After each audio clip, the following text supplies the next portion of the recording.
La radio active. De la musique, de l'information, des contes.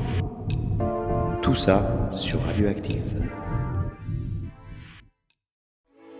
1er juillet 2013.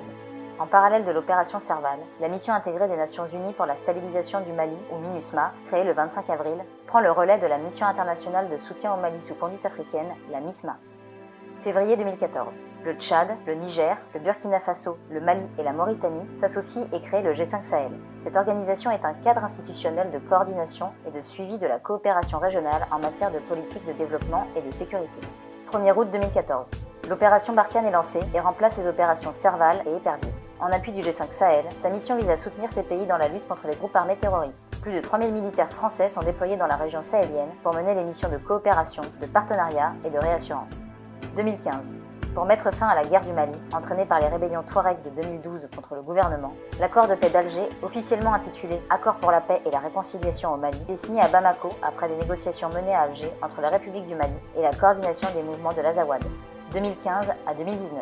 Les violences se propagent vers le sud du Mali, au Burkina Faso et vers le Niger, dans ce qui est communément appelé la région des trois frontières, ou encore l'Iptako. Les attaques se multiplient contre les forces sahéliennes ou étrangères, ainsi que dans les lieux fréquentés par les étrangers.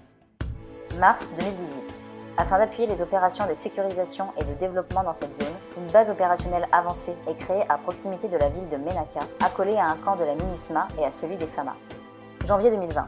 Suite au sommet de Pau du 14 janvier, et face à la pression djihadiste, le président de la République française, Emmanuel Macron, décide de faire passer le dispositif militaire de 4500 à 5100 soldats. C'est le plus grand déploiement de l'armée française à l'étranger depuis la première guerre du Golfe avec l'opération Daguet.